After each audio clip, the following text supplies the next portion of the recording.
Di balik ukurannya yang mungil, Vatikan memiliki segudang fakta menarik yang akan membuat kalian takjub.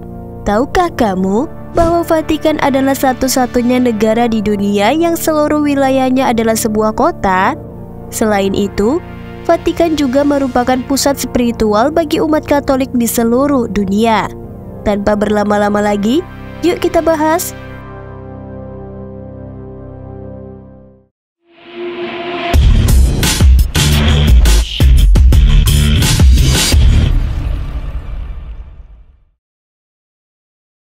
Hai sobat anak kuliah, balik lagi nih sama Mimin di channel YouTube Anak Kuliah.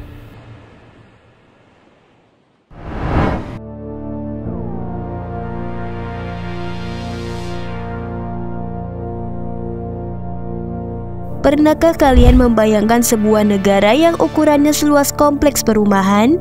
Ya, negara itu ada, namanya Vatikan. Negara kota terkecil di dunia yang terletak di jantung kota Roma, Italia. Negara ini berukuran 44 hektar. Kalau kita bandingkan dengan salah satu wilayah di Indonesia, negara ini masih lebih kecil dari luas wilayah Jakarta Pusat. Pada tahun 2023, diketahui jumlah penduduk negara Vatikan 764 jiwa, yaitu terdiri dari paus, para kardinal, dan warga negara Vatikan. Walau memiliki luas wilayah kecil dan penduduk yang sedikit, namun negara sekecil itu bisa punya pengaruh besar di dunia. Penasaran kenapa? Yuk simak selengkapnya ya guys. Jadi, kota Vatikan ini punya sejarah yang panjang dan menarik. Awalnya, Vatikan bukanlah sebuah negara seperti yang kita kenal sekarang. Wilayah ini dulunya adalah pusat kekuasaan Gereja Katolik Roma. Paus sebagai pemimpin tertinggi Gereja Katolik memiliki wilayah kekuasaan yang cukup luas di Italia yang dikenal sebagai negara kepausan. Negara kepausan ini berdiri selama berabad-abad dan memiliki pengaruh besar dalam politik dan budaya Eropa. Namun, seiring berjalannya waktu, kekuatan negara kepausan mulai melemah. Pada abad ke-19, terjadi penyatuan Italia yang menyebabkan wilayah kekuasaan Paus semakin menyusut. Puncaknya pada tahun 1870, ketika Roma jatuh ke tangan pasukan Italia dan Paus kehilangan wilayah kekuasaannya. Paus kemudian mengasingkan diri di Vatikan. Situasi ini berlanjut hingga awal abad ke-20. Untuk mengakhiri kebuntuan, pada tahun 1929, ditandatanganilah perjanjian Lateran antara Italia dan Vatikan. Melalui perjanjian ini, Vatikan diakui sebagai negara merdeka dengan wilayah seluas 44 hektar. Paus pun kembali memiliki kedaulatan penuh di wilayah ini. Sejak saat itu, Vatikan menjadi pusat pemerintahan Gereja Katolik Roma dan menjadi negara independen.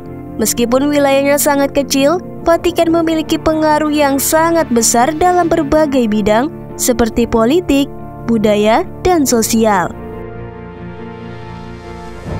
Vatikan juga memiliki hubungan diplomatik dengan banyak negara di dunia dan berperan aktif dalam berbagai isu global. Setelah mengetahui sejarah negara Vatikan, kita akan bahas negara ini secara dalam lagi. Basilika Santo Petrus. Basilika yang megah ini bukan hanya sebuah gereja, tapi juga simbol kekuasaan spiritual dan pusat ziarah bagi umat Katolik di seluruh dunia. Basilika Santo Petrus terletak di kota Vatikan, sebuah negara kecil yang dikelilingi oleh Roma. Pembangunan basilika ini dimulai pada abad ke-16 di atas reruntuhan basilika yang lebih tua. Arsitektur bangunan ini sangat mengagumkan, memadukan gaya Renaissance dan Barok. Kubah raksasanya yang didesain oleh Michelangelo menjadi ciri khas yang paling mudah dikenali. Kubah ini tidak hanya indah, tapi juga memiliki makna simbolik yang mendalam, melambangkan langit dan keagungan Tuhan. Interior basilika juga sangat kaya akan seni dan sejarah. Di dalamnya terdapat berbagai karya seni dari seniman-seniman ternama seperti Michelangelo dan Bernini. Salah satu karya yang paling terkenal adalah patung Pieta, karya Michelangelo yang menggambarkan Yesus Kristus yang sudah meninggal di pangkuan Bunda Maria. Patung ini dianggap sebagai salah satu karya seni Renaissance yang paling sempurna.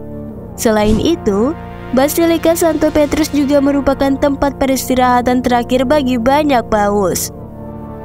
Di bawah basilika terdapat makam-makam para paus termasuk makam Santo Petrus sendiri.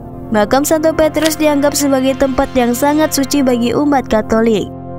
Basilika Santo Petrus bukan hanya sebuah bangunan keagamaan, tapi juga menjadi pusat kegiatan keagamaan yang sangat penting. Di sini sering diadakan misa kudus yang dipimpin oleh paus serta berbagai upacara keagamaan lainnya. Basilika ini juga menjadi tujuan wisata religi yang sangat populer. Jutaan orang dari seluruh dunia datang ke Vatikan setiap tahun untuk mengunjungi basilika ini. Lapangan Santo Petrus.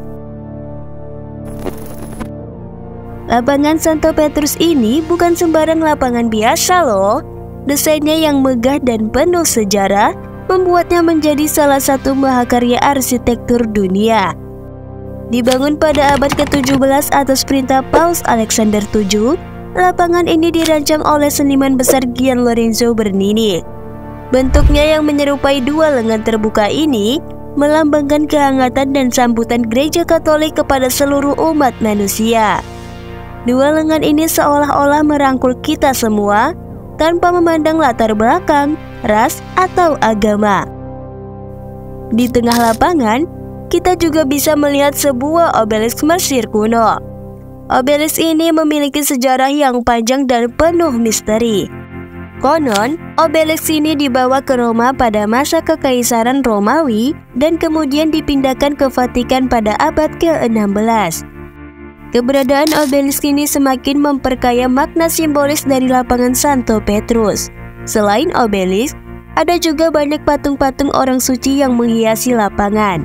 Patung-patung ini merupakan karya seni yang sangat indah dan memiliki nilai sejarah yang tinggi. Setiap patung menggambarkan seorang santo yang berbeda dengan pose dan ekspresi wajah yang khas. Lapangan Santo Petrus ini bukan hanya sekedar tempat yang indah untuk dilihat, tapi juga punya makna yang sangat dalam bagi umat Katolik. Lapangan ini menjadi pusat kegiatan keagamaan seperti audiensi umum yang diadakan oleh paus. Setiap kali paus muncul di jendela ruang kerjanya yang menghadap lapangan, ribuan umat dari seluruh dunia akan berkumpul untuk mendengarkan pesan-pesan spiritual. Selain itu, lapangan Santo Petrus juga sering menjadi saksi bisu peristiwa-peristiwa bersejarah. Misalnya, saat pemilihan paus baru atau saat perayaan-perayaan besar seperti Paskah. Suasana di lapangan saat momen-momen seperti itu pasti sangat hikmat dan penuh semangat.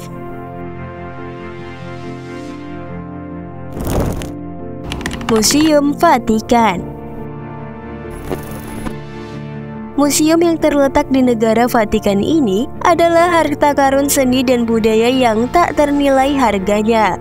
Museum Vatikan menyimpan koleksi karya seni yang luar biasa, mulai dari patung-patung Yunani dan Romawi kuno, lukisan-lukisan Renaissance yang megah karya Michelangelo, Raphael, dan seniman-seniman besar lainnya, hingga artefak-artefak Mesir kuno. Salah satu ruangan yang paling terkenal adalah Kapel Sistina dengan lukisan langit-langit yang menakjubkan karya Michelangelo yang menggambarkan kisah penciptaan. Selain karya seni, Museum Vatikan juga memiliki koleksi arkeologi yang sangat kaya. Kamu bisa menemukan berbagai macam artefak dari peradaban kuno, seperti perhiasan, senjata, dan barang berharga lainnya. Museum ini juga memiliki perpustakaan yang sangat luas dengan koleksi buku-buku langka dan manuskrip kuno. Museum Vatikan tidak hanya penting dari segi sejarah dan seni, tetapi juga memiliki nilai simbolis yang sangat tinggi. Museum ini adalah pusat dari Gereja Katolik Roma dan menjadi saksi bisu sejarah panjang peradaban manusia. Jika kamu berencana mengunjungi Roma, jangan lewatkan kesempatan untuk menjelajahi Museum Vatikan. Namun, karena museum ini sangat populer, sebaiknya kamu memesan tiket masuk jauh-jauh hari untuk menghindari antrian yang panjang ya guys.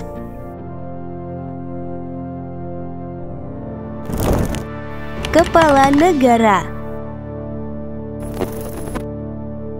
siapa sih yang jadi kepala negara di Vatikan? Jawabannya adalah Paus. Paus bukan hanya pemimpin agama Katolik di seluruh dunia, tapi juga merupakan kepala negara sekaligus kepala pemerintahan di Vatikan. Ini artinya, Paus memiliki otoritas tertinggi dalam urusan agama maupun politik di negara kecil ini. Tapi kok bisa ya seorang pemimpin agama jadi kepala negara? Sejarahnya panjang banget. Vatikan awalnya adalah wilayah kepausan yang terpisah dari Italia. Setelah melalui berbagai peristiwa sejarah, akhirnya pada tahun 1929, Vatikan diakui sebagai negara merdeka melalui Perjanjian Lateran. Sejak saat itu, Paus secara resmi menjadi kepala negara Vatikan. Sistem pemerintahan Vatikan pun unik. Tidak ada pemilihan umum seperti yang kita kenal. Paus dipilih oleh para kardinal dari seluruh dunia melalui suatu proses yang disebut konklav. Pada saat itu, para kardinal melakukan pertemuan rahasia untuk memilih paus baru setelah paus sebelumnya meninggal dunia atau mengundurkan diri. Proses pemilihan ini sangat sakral dan penuh dengan simbolisme. Sejarah kepemimpinan Vatikan dimulai sejak zaman Rasul Petrus, salah satu murid Yesus Kristus. Menurut tradisi Katolik, Petrus adalah paus pertama dan diberikan kunci surga oleh Yesus. Sejak saat itu, garis keturunan kepausan terus berlanjut hingga saat ini. Selama ribuan tahun, para paus telah memainkan peran penting dalam sejarah dunia. Tugas paus sebagai kepala negara sangatlah berat. Selain memimpin gereja Katolik, paus juga bertanggung jawab atas hubungan diplomatik Vatikan dengan negara-negara lain. Paus juga seringkali menjadi mediator dalam konflik-konflik internasional. Mereka pernah terlibat dalam perang salib, negosiasi perdamaian, hingga menjadi pemimpin spiritual bagi jutaan umat Katolik di seluruh dunia. Beberapa paus yang terkenal sepanjang sejarah antara lain Paus Leo Agung yang berhasil menghentikan serangan bangsa Vandal ke Roma, Paus Yohanes Paulus II yang sangat berpengaruh di dunia modern, dan Paus Fransiskus yang dikenal dengan gaya kepemimpinannya yang sederhana dan dekat dengan rakyat. Sejak abad pertama hingga sekarang, sudah ada 266 paus atau pemimpin gereja Katolik, mulai dari Rasul Petrus hingga sekarang Paus Fransiskus yang berasal dari Argentina. Vatikan tidak memiliki pajak penghasilan. Sebagian besar negara mungkin memberlakukan sistem pajak untuk masyarakatnya, sehingga bisa membantu pertumbuhan negara dengan lebih baik. Namun berbeda dengan negara kecil ini, ternyata Kota Vatikan tidak memberlakukan adanya pajak penghasilan, sehingga bisa dikatakan bebas pajak. Berdasarkan informasi yang Mimin dapat, Kota Vatikan memang tidak memiliki pajak, tidak memiliki batasan impor-ekspor, dan tidak ada biaya-biaya cukai. Namun, Vatikan bisa bertahan secara finansial karena memang memperoleh pendapatan sumbangan sukarela dari lebih 1 miliar umat Katolik Roma di seluruh dunia. Selain itu, pendapatan negara ini juga berasal dari pariwisata, bunga atas investasi, dan penjualan perangko, koin, maupun ornamen keagamaan yang sudah dimulai sejak 1980-an.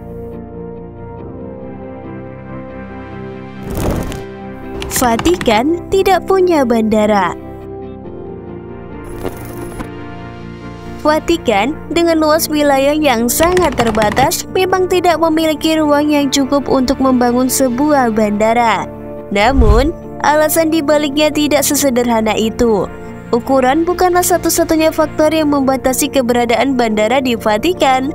Letak geografisnya yang berada di tengah kota Roma juga menjadi kendala besar. Bayangkan saja, kebisingan dan polusi udara dari pesawat yang lepas landas dan mendarat akan sangat mengganggu aktivitas di dalam Vatikan dan kota Roma secara keseluruhan. Lalu, bagaimana cara orang-orang berpergian ke Vatikan? Jangan khawatir, akses ke Vatikan sangat mudah. Anda bisa menggunakan transportasi umum seperti bus atau kereta api dari berbagai penjuru Italia. Bahkan, banyak wisatawan yang memilih berjalan kaki atau menggunakan taksi untuk mencapai Vatikan. Dengan begitu, kamu bisa menikmati suasana kota Roma sambil berjalan menuju tempat suci ini.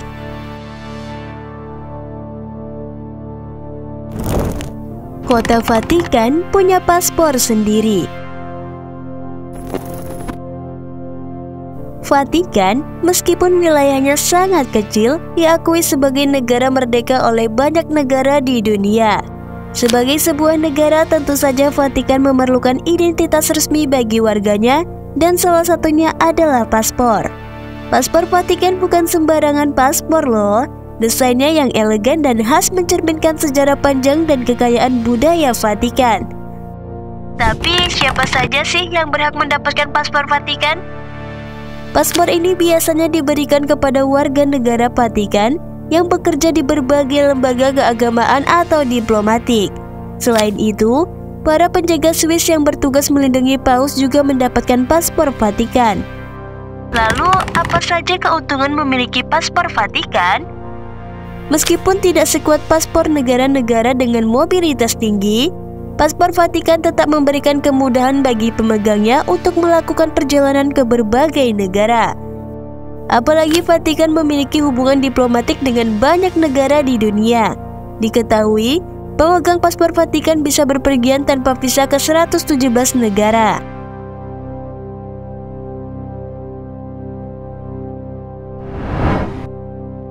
Selain hal menarik tadi, masih banyak hal menarik lainnya tentang Vatikan sebagai berikut. 1.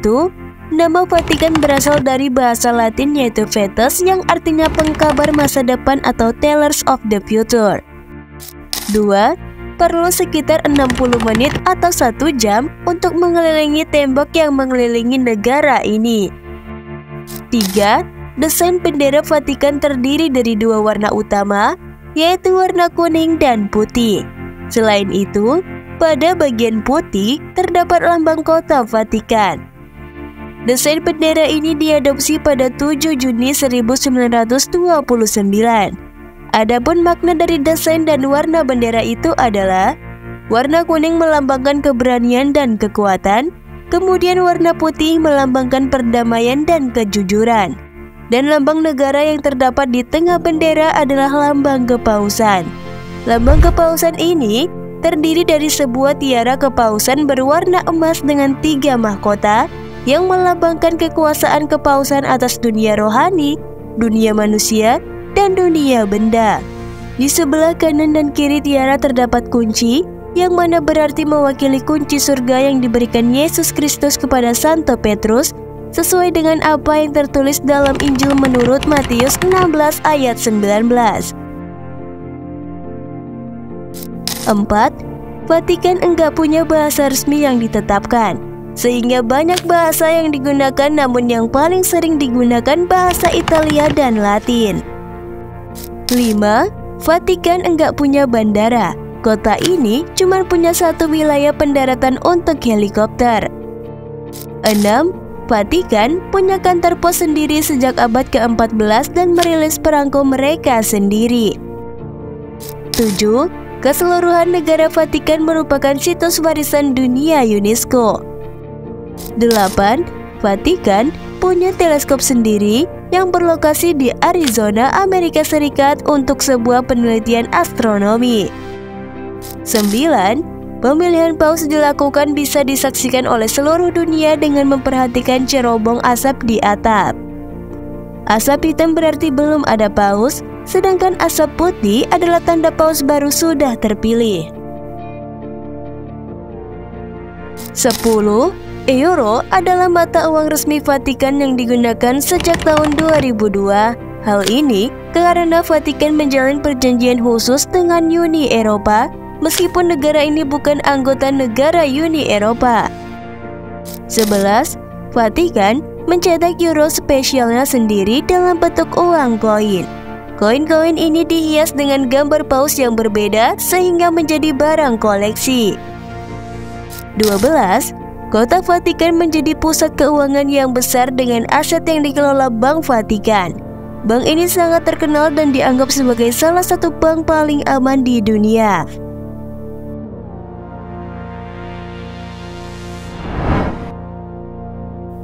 Nah, itulah tadi fakta menarik tentang negara Vatikan. Mimin akan rangkum pembahasan kita tadi ya. Vatikan adalah negara terkecil di dunia dan satu-satunya negara di dunia yang seluruh wilayahnya adalah sebuah kota. Negara ini berukuran 44 hektar dengan 764 jiwa, yaitu terdiri dari paus, para kardinal, dan warga negara Vatikan. Untuk kepala negara, paus merupakan kepala negara di Vatikan dan dipilih melalui konklav yang sakral. Saat ini kepala negara Vatikan adalah Paus Fransiskus yang dipilih sejak tahun 2013. Di Vatikan terdapat Basilika Santo Petrus. Basilika Santo Petrus adalah simbol kekuasaan spiritual dan pusat ziarah bagi umat Katolik di seluruh dunia. Terletak di kota Vatikan, Basilika ini memiliki arsitektur mengagumkan yang menggabungkan gaya Renaissance dan Barok. Kubah raksasanya yang dirancang oleh Michelangelo menjadi ciri khas yang mudah dikenali. Interior Basilika yang kaya akan seni dan sejarah, termasuk karya-karya terkenal dari seniman ternama seperti Michelangelo dan Bernini.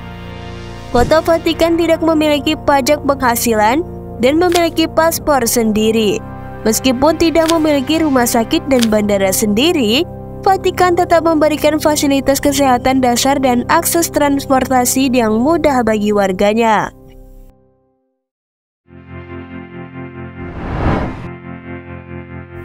Nah, mantap kan perjalanan kita kali ini menjelajahi Vatikan? Negara sekecil kompleks perumahan tapi punya sejarah dan pengaruh yang sangat besar di dunia. Dari mulai gedung-gedung megah, karya seni yang tak ternilai, hingga rahasia-rahasia yang tersimpan di balik tembok-temboknya.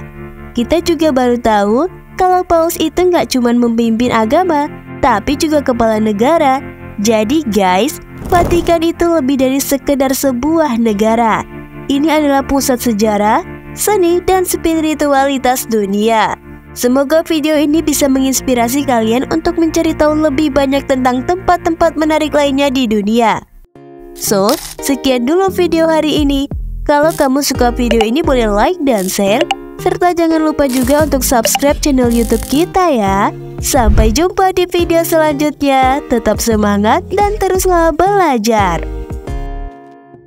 Tahu juga nih, buat kamu yang ingin nonton video-video pengetahuan tapi durasinya singkat, bisa lihat di YouTube Short kita ya guys. Kamu bisa cek profil YouTube Anak Kuliah dan klik bagian Short. Untuk video panjang, bisa cek di YouTube video panjang kita. Lalu selain YouTube, Anak Kuliah juga ada akun Instagram loh. Nama username Instagramnya Anak Kuliah. Dan selain itu, kita juga ada akun TikTok dengan berbagai tutorial menarik. Jadi pastikan kamu subscribe akun YouTube kita dan follow akun Instagram serta TikTok kita ya. See you!